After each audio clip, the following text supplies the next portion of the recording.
Hey, what's up, everybody?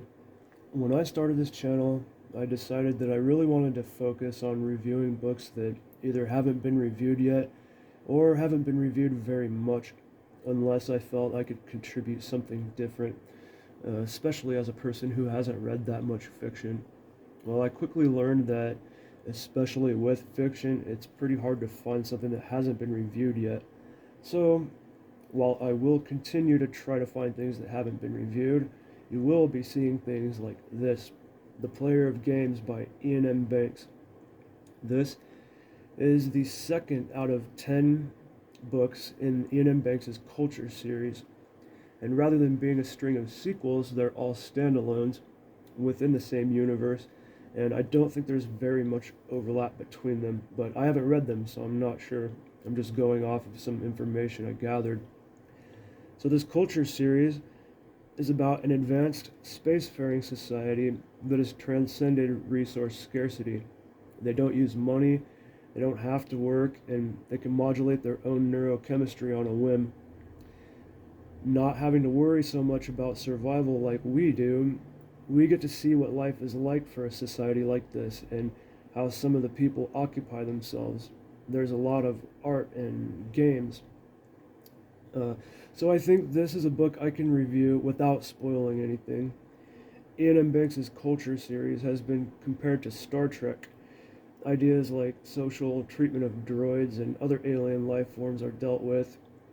And this was my first Culture novel, so I can't say very much about it so far. It does feel like adult Star Trek.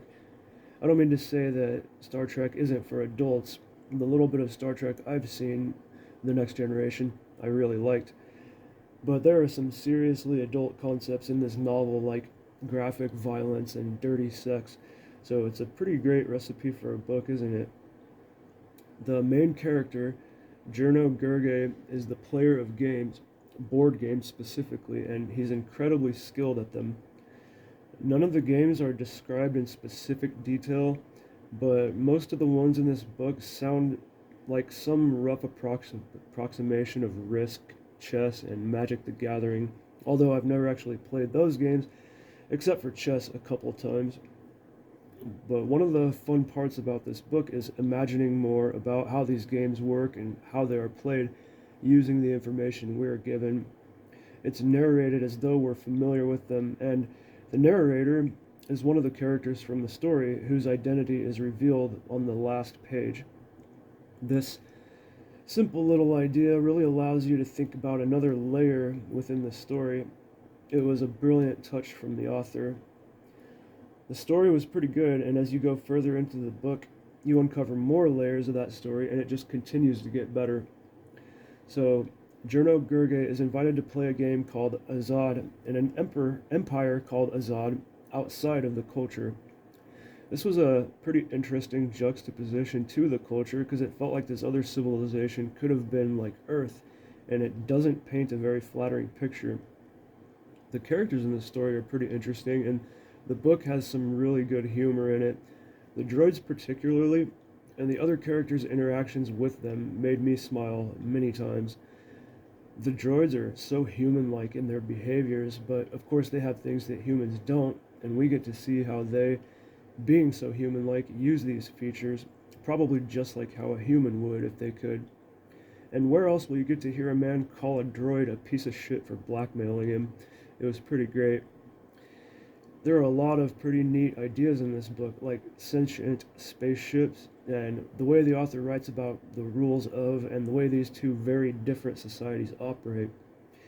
It was a little bit of a fish out of water story with Jerno Gerge in this Azadian empire, and you, as the reader, feel like you're the one experiencing this crazy Azadian society. For me, this book really succeeded at putting me into these places. I enjoyed visualizing every scene and character, and it felt exciting to be in these places with these people. This book came out in 1988, and I'm not exactly sure why, but to me, this book felt very much from that era, or even earlier, which is not a bad thing. The first half of the book I didn't find too interesting, but the second half really picks up the story, and it was a lot of fun. And this being my first culture novel, I will be looking forward to reading some more. I picked this one to start out with after looking up many lists and asking around the booktube community, and this one seemed to get the most praise.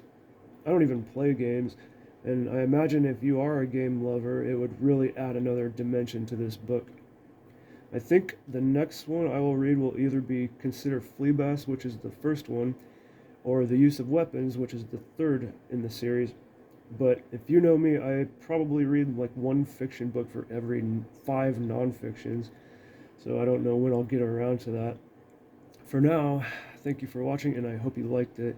And if you like sci-fi at all, and you aren't averse to what has been called adult concepts, definitely check out The Player of Games by Iain M. Banks.